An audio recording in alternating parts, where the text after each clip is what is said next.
welcome to the Rime Buddhist Center's Dharma Talk podcast, Achieving Peace Through Compassion.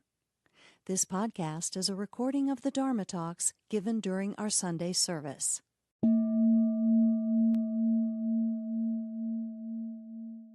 This morning's Dharma Talk is going to be on the 5 precepts, and we're going to talk about the precepts through a feminist and anti-racist lens. So first, I want to start by just saying it's an honor to share this space with you today. We are here to engage with ancient wisdom, not as relic of the past, but as a living, breathing framework for justice in our contemporary world. Our focus will be on the 5 precepts, which are known as foundational ethical guidelines, often associated with Buddhist teachings. So I do want to just start by saying that the precepts are not rules per se, and it's not necessarily about memorizing the rules. It is about understanding how these ethical principles compel us to dismantle systems of oppression, to challenge power structures, and to cultivate a more just and compassionate world for all beings. Feminist and anti-racist pedagogy demands that we center the experiences of those marginalized by interlocking systems of power, such as race, gender, class, sexuality, ability, and more. It asks us to interrogate how seemingly universal truths can perpetuate harm when applied without critical awareness of historical and ongoing injustices. So let's jump to precept number 1, to refrain from taking life or harming living beings. At its core, this precept calls for nonviolence. But through a feminist and anti-racist lens, we must expand our understanding of harm. It is not just about individual acts of physical violence. It's about the systemic violence woven into the fabric of our societies. Consider the violence of racial profiling, mass incarceration, and police brutality that disproportionately targets Black, Indigenous, and people of color. This is a violation of the first precept. Think about the historical and ongoing genocides against indigenous populations, the forced sterilization of women of color, and the medical neglect faced by marginalized communities. These are deliberate acts of harm, often sanctioned by the state or societal norms.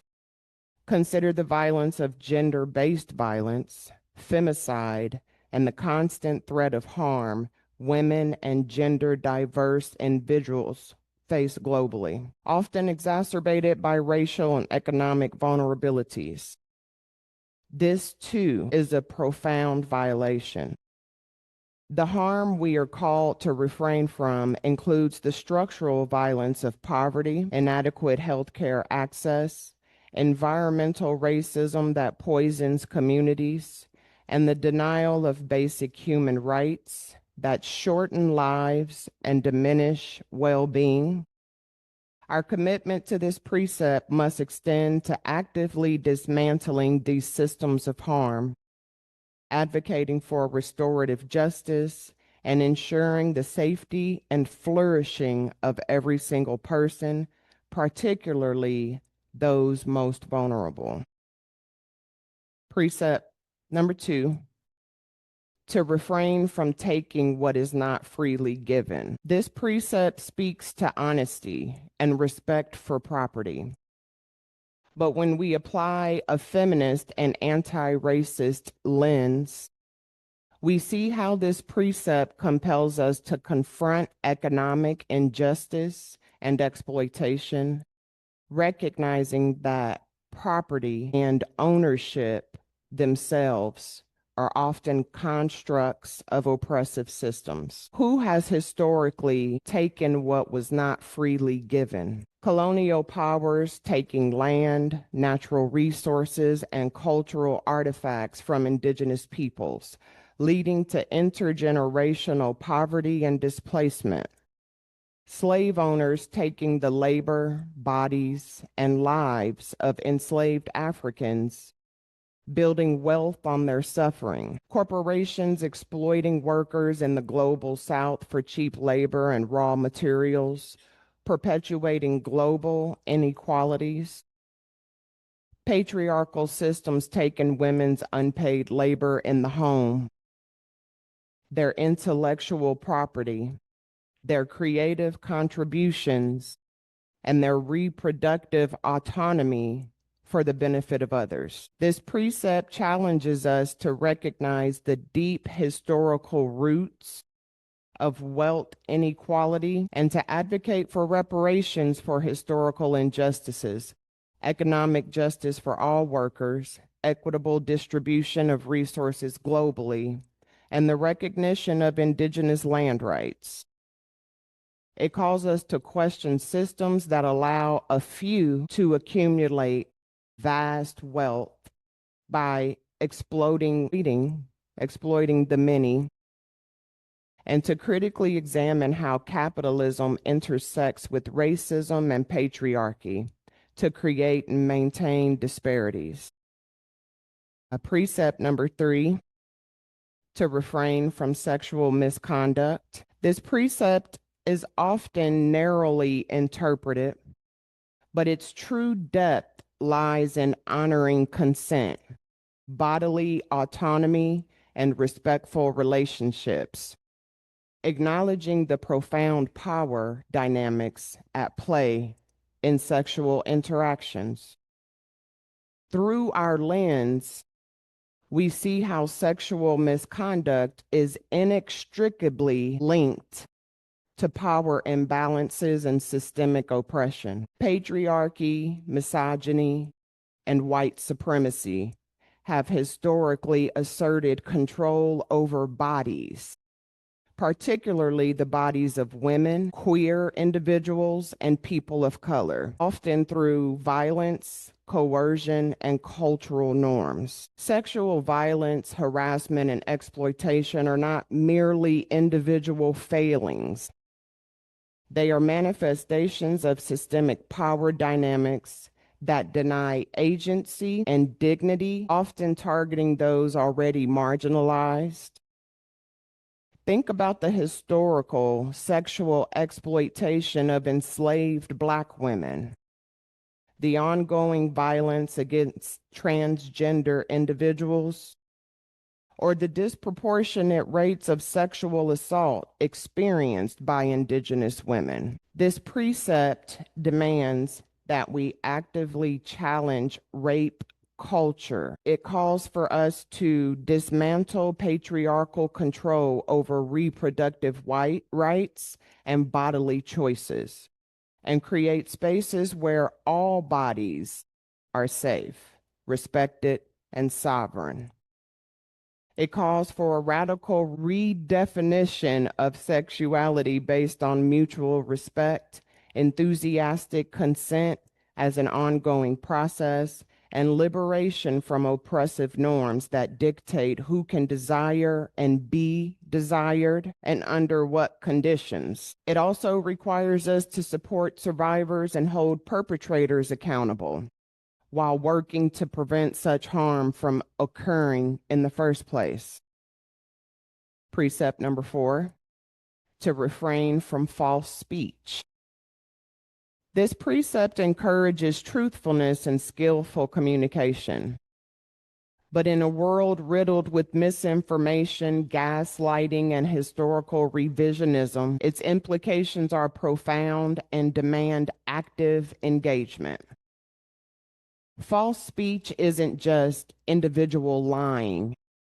It's the systemic propagation of harmful stereotypes, the erasure of histories, and the deliberate silencing of marginalized voices. It is the alternative facts that deny systemic racism, the narratives that blame victims of oppression for their own suffering, and the propaganda that fuels hatred, xenophobia, and division. Consider how media often misrepresents or demonizes communities of color, or how historical textbooks omit the contributions and struggles of women and non-white peoples. This precept demands that we speak truth to power, amplify silenced narratives, actively challenge the dominant discourses that perpetuate injustice and demand accountability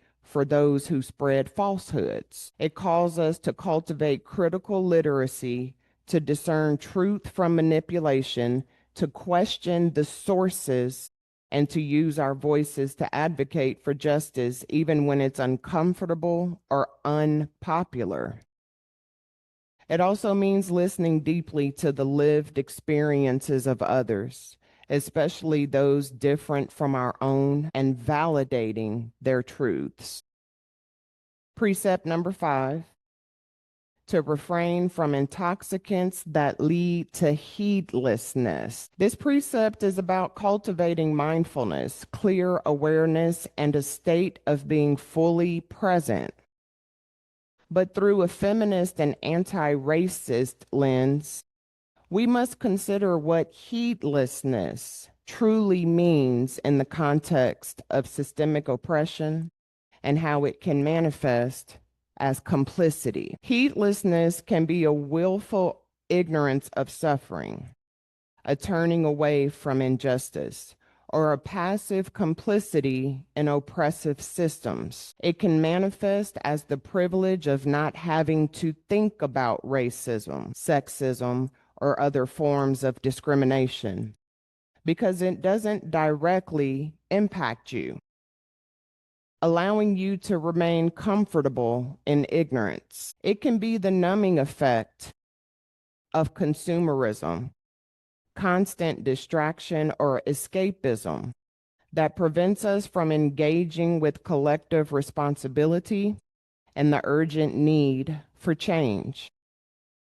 Furthermore, we must acknowledge that addiction and substance misuse often arise from trauma, and that marginalized communities disproportionately experience the trauma of systemic oppression, poverty, and discrimination, making them more vulnerable to patterns of heedlessness. This precept calls us to cultivate radical awareness, an active, embodied presence that recognizes interconnectedness and the impact of our actions and inactions. It asks us to stay present with discomfort, to engage actively with the realities of the world, rather than retreating into a state of unexamined privilege or despair.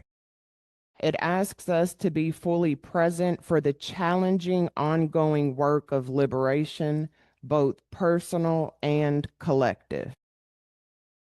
So what does this mean for us here and now? These 5 precepts, when viewed through a feminist and anti-racist lens, are not passive prohibitions.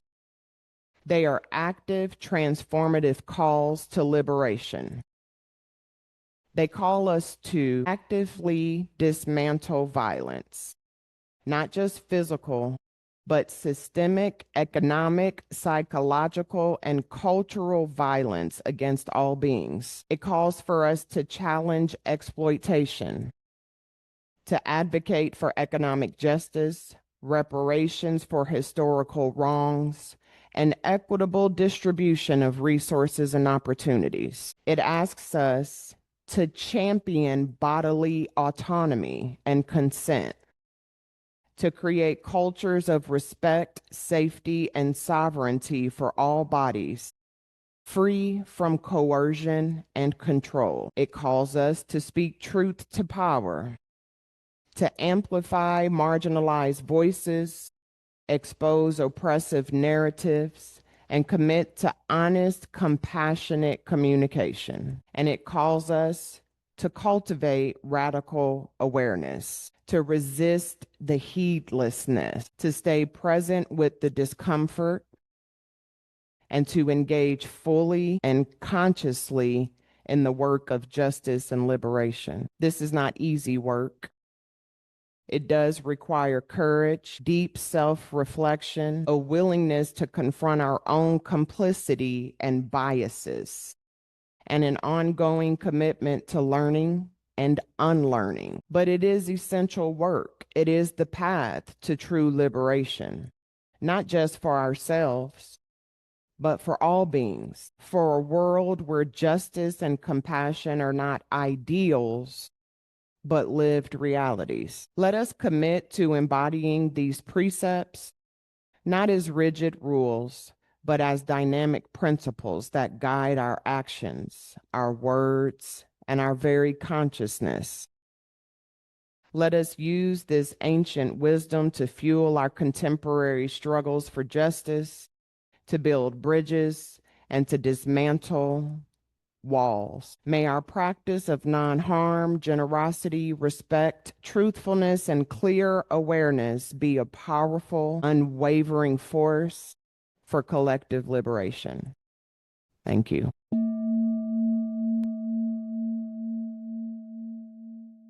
Thank you for listening to the Rime Buddhist Center's Dharma Talk podcast. Music was provided by Barefoot Bran Music. Please consider supporting the Rime Buddhist Center by making a donation at our website at www.rimecenter.org/donate.